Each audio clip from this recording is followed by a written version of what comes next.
और चलिए बात करेंगे अगली खबर की। मध्य प्रदेश के महानगरों में भी वायु प्रदूषण बढ़ने लगा है। सागर के बाद अब ग्वालियर में भी वायु प्रदूषण का स्तर चिंता पैदा कर रहा है। यहाँ के हालात भोपाल से भी बदतर हो गए हैं। ग्वालियर में AQI लेवल 100 को पार कर गया है। देखिए रिपोर्ट।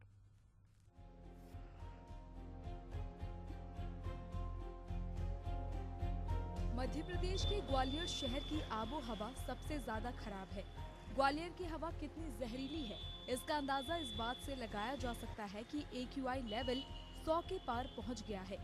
जिले में सुबह हो या फिर शाम हर वक्त धुंध नजर आती है। उसकी सबसे बड़ी वजह यही है कि यहाँ की हवा में धूल, कण और धुआं शामिल है।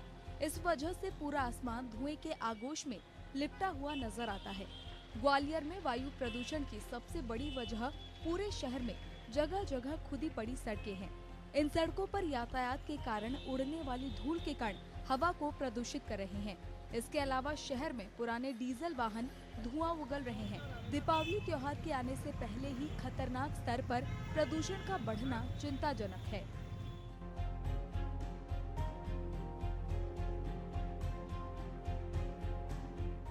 जब निकलते हैं तो सबसे पहली बात तो ये है कि धूल का गुबार जो है वो नॉर्मल धूल नहीं है, वो पूरा एक गुबार है धूल का। तो आप जब निकलते हैं सुबह नहा धोकर अपने काम के लिए तो पहले ही आप धूल में नहा जाते हैं। दूसरी चीज़, ये जो धूल है ये लंग्स के अंदर जा रही है सीधे तौर पर, तो काफ़ी सारी समस्याएं जो हैं वो क्षेत्रीय लोगों को आ रही हैं। कुछ भी चीज़ खाने का सामान हो, कोई भी चीज़ हम वहाँ से बाजार से खरीद कर लाते हैं तो पूरी धूल धूल हो जाती है। तो बड़ी समस्या जो है वो इसकी वजह से आ रही है निकलने बढ़ने में। शहर में लगातार अगर हम देखें तो कई ऐसी सड़कें हैं जो प्रमुख सड़कें हैं वो खुदी हुई पड़ी हैं और गड्ढे, ऐसी कोई भी सड़क नहीं है। अगर किसी भी कॉलोनी में वार्ड में चले जाएं वहाँ पर कोई भी सड़क नहीं है और ऐसा कोई भी वार्ड नहीं है जहाँ पर प्रॉपर रूप से सड़कें बनी हो। तो कहीं ना कहीं बहुत समस्या आती है और अक्सर हम देखते हैं कि हम इतना टैक्स पे कर रहे हैं, इसके बावजूद भी इस तरह की जो सड़कें हैं वो निश्चित रूप से परेशान करने वाली हैं और शहर में इन सब चीज़ों से पॉल्यूशन भी एक तरीके से कहीं ना कहीं बढ़ता हुआ दिखाई दे रहा है। सड़कें इतनी खस्ता हाल हैं कि जब अभी भारत बांग्लादेश का मैच हुआ था तो अपनी इज्जत बचाने के लिए इन्होंने 4 किलोमीटर के रूट को 24 किलोमीटर का रूट बनाया था,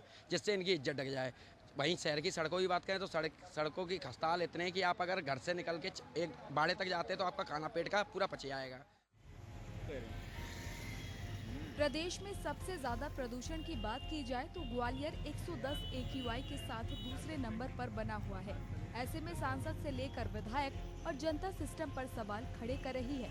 मध्य प्रदेश में सागर 114 AQI के साथ प्रदूषण के मामले में पहले स्थान पर है।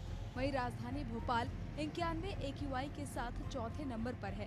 त्योहार के आते ही अब घरों में होने वाली साफ सफाई और कचरा निकलने से ग्वालियर के AQI में और अधिक तेजी से बढ़ोतरी होगी।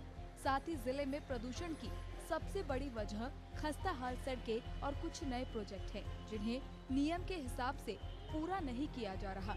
इसके कारण धूल के गुबार से लोग परेशान हैं। ऐसे में आम लोगों को प्रदूषित हवा में सांस लेने में श्वास संबंधी रोग और गले का दर्द सहित अन्य बीमारियों का खतरा काफी बढ़ गया है। जबकि प्रदेश के कई शहरों में प्रदूषण का लेवल बीते 10 दिन के अंदर 50 से बढ़कर 100 पर पहुंच गया है। हालांकि ग्वालियर में हमेशा ये ज्यादा रहा है, जो कि चिंताजनक है। ऐसे में कांग्रेस और बीजेपी दोनों दल एक दूसरे पर सड़कों को लेकर आरोप लगा रहे हैं। नेशनल क्लीन एयर प्रोग्राम के तहत केंद्र सरकार की ओर से 15वें वित्त के लिए सभी निगम को राशि दी जाती है। ग्वालियर नगर निगम को बीते 3 साल में वायु प्रदूषण सुधार के लिए 100 करोड़ से अधिक रुपए मिले हैं और निगम द्वारा पूरी राशि खर्च भी की जा चुकी है, लेकिन उसके बावजूद भी कोई सुधार नहीं हुआ है और प्रदूषण का स्तर लगातार बढ़ता जा रहा है, जो कि चिंता का विषय बना हुआ है। एशियन न्यूज के लिए ग्वालियर से भूपेंद्र भदौरिया की रिपोर्ट।